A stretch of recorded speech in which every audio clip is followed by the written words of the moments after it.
Lo tengo en la mesa al doctor Alejandro Gay, amigo de esta mesa, y lo he invitado para ver cómo estamos parados en la economía argentina. Ese es el tema. Alejandro, gracias por venir al programa, un gusto tenerte acá como siempre.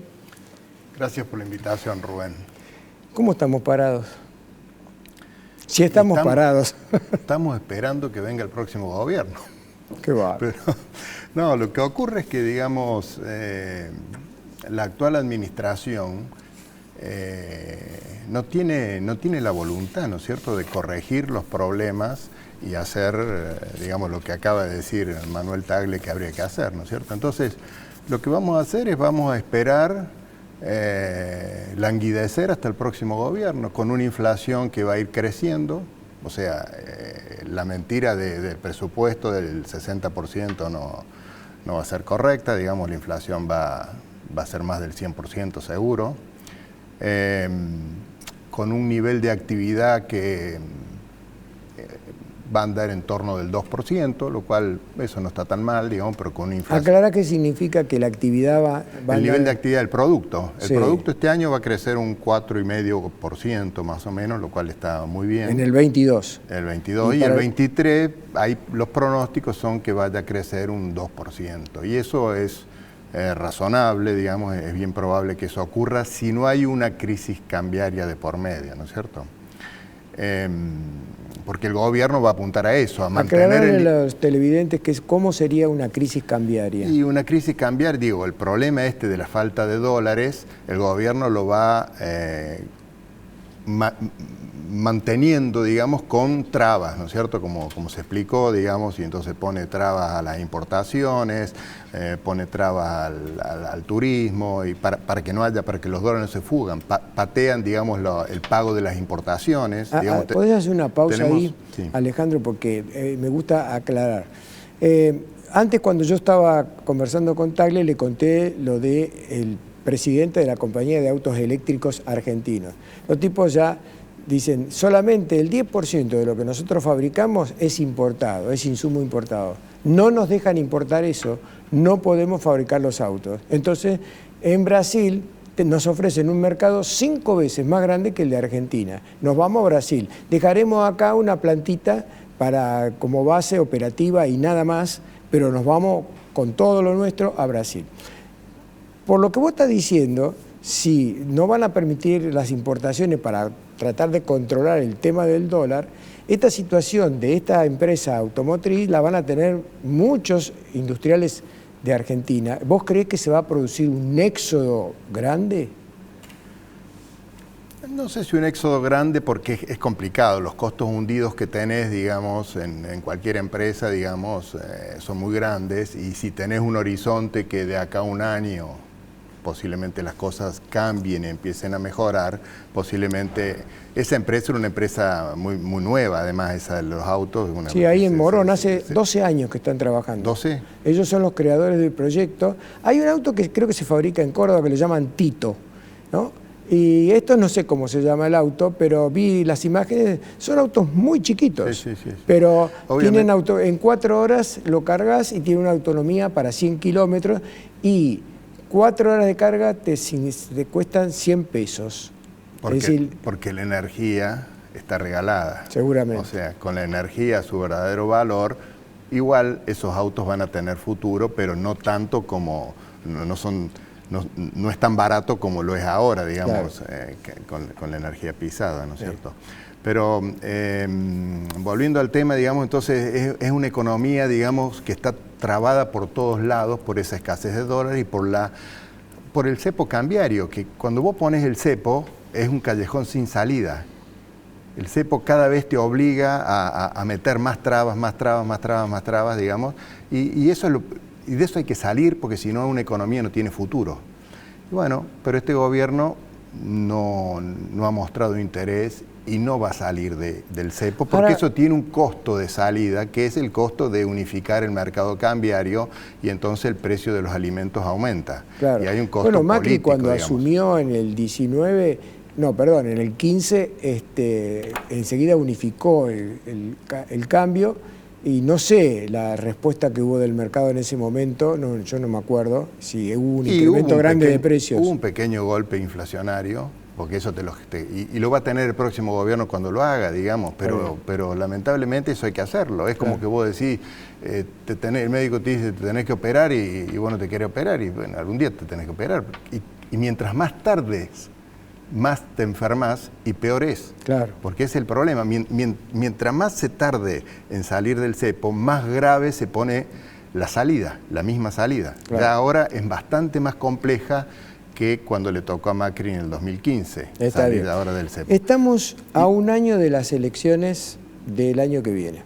Vos recién dijiste que la mayoría está esperando el cambio.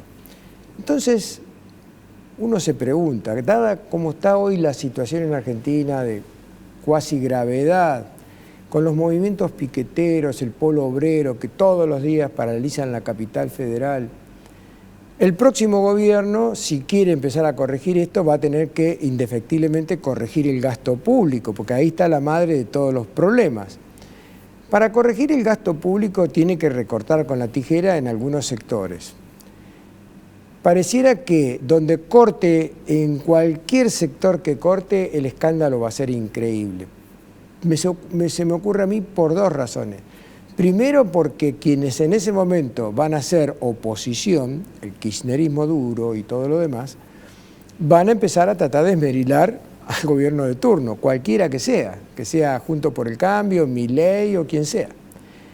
Y con la ayuda de todos estos movimientos, como el polo obrero, etcétera, que han tomado protagonismo y se han quedado en ese protagonismo, no se apartan, ¿no es cierto? ¿Vos creés que cualquiera sea el gobierno que venga va a poder hacer los cambios que realmente el país necesita para dar vuelta, torcer la bisagra de esta historia? Y Rubén, hay dos cambios que son fundamentales. Uno que hemos hablado, que es unificar el mercado cambiario. Dos cambios que hay que empezar de entrada, ¿no es cierto? Que es unificar el mercado cambiario. Y el otro es lo que estás preguntando, digamos, de eliminar el déficit fiscal, ¿no? Este gobierno va a dejar un déficit fiscal de 4 puntos del PIB.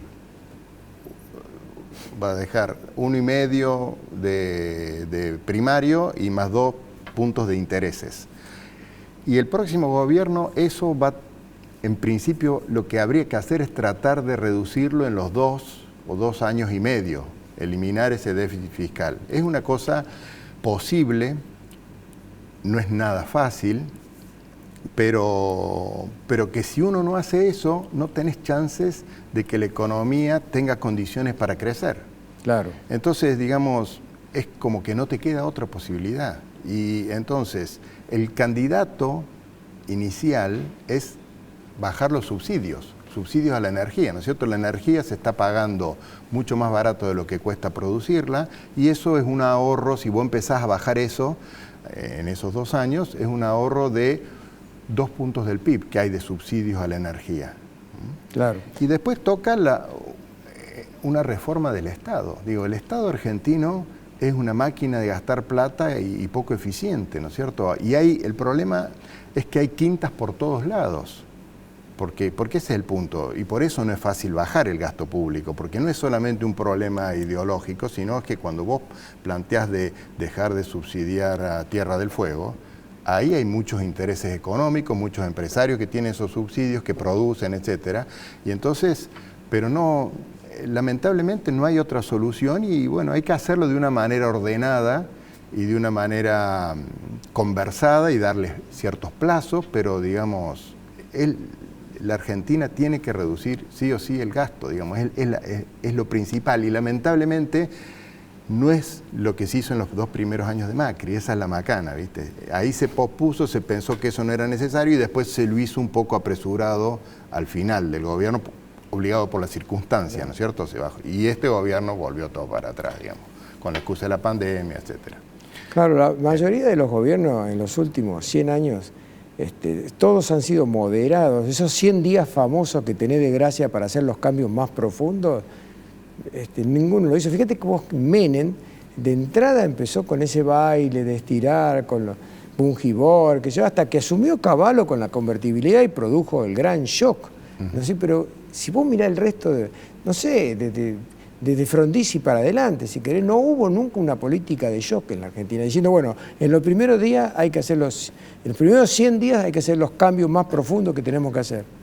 Quizás no sea todas las cosas de shock, viste, digamos, pero salir del cepo, eso tiene que ser de entrada, como se hizo, digamos, y el tema del gasto hay que hacerlo muy rápido, digamos, y después bajar la inflación no tiene que ser quizás de un día para el otro, digamos. Ahora, salir del cepo. Pensarlo un poquito, una cosa más progresiva, ¿no es cierto? Digamos. Alejandro, salís del cepo, ¿y qué haces? ¿Vas a un bimonetarismo, una dolarización? ¿Seguís como don Pancho por la vida, como venimos siempre, con un peso que se autodegrada? ¿Qué haces? No, pero el peso se degrada por el gasto público, por el déficit fiscal. O sea, si vos tenés las cuentas en orden, podés perfectamente manejar la política cambiaria y la monetaria como hacen todos los países del mundo, digamos. O sea, eso no es un problema. En Argentina el problema viene por lo fiscal, por las necesidades de emitir para financiar el déficit fiscal.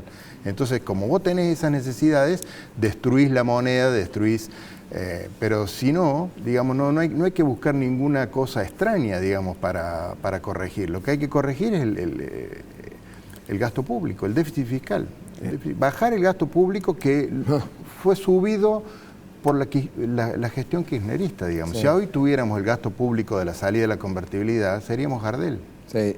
El otro día lo escuchaba, creo que es conocido tuyo, Agustín Echevarne, el economista que es presidente de la Fundación Libertad y Progreso, explicando de que según los estudios que ellos están haciendo, hoy están sobrando a nivel municipal, provincial y nacional 1 millón de empleados públicos. Sería una manera de achicar el gasto público desprendiéndose de esos empleados. Y ellos han hecho un estudio en el cual le siguen pagando al empleado público durante 1 año y 4 meses, creo, el sueldo actualizado por inflación. Es decir, que el empleado tiene 1 año y 4 meses para encontrar un trabajo. Y con eso ahorran muchísimo dinero porque el empleado no es solamente el gasto que tiene del sueldo, sino que dentro de la administración pública ocasiona gastos por todos lados.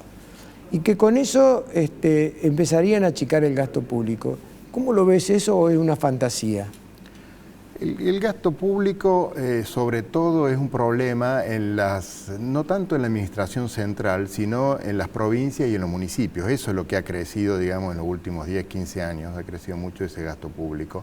Y me parece razonable, digamos, encarar una política de ese estilo, digamos, para reducir y bancar lo estrictamente necesario, digamos, y no esa cosa clientelista de los gobernadores provinciales que, bueno, buscan maximizar el empleo público o las empresas públicas también provinciales, también el objetivo es maximizar el empleo público, porque es donde tienen... Entonces, bueno, ahí está donde Ricardo López Murphy dice que las próximas elecciones Juntos por el Cambio debería ganar por paliza para tener mayoría en las 2 cámaras y poder impulsar todos esos cambios por ley, no por decreto de necesidad y urgencia, porque si es por ley del Congreso, entonces, por ejemplo, vayamos a Formosa, que siempre yo lo cito como ejemplo de lo que es un feudo.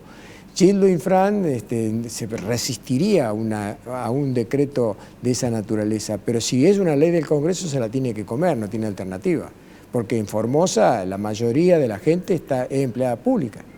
Sí. Bueno. Es toda una reingeniería del sector público que es de la tarea quizás más compleja que vaya a tener que encarar el próximo gobierno.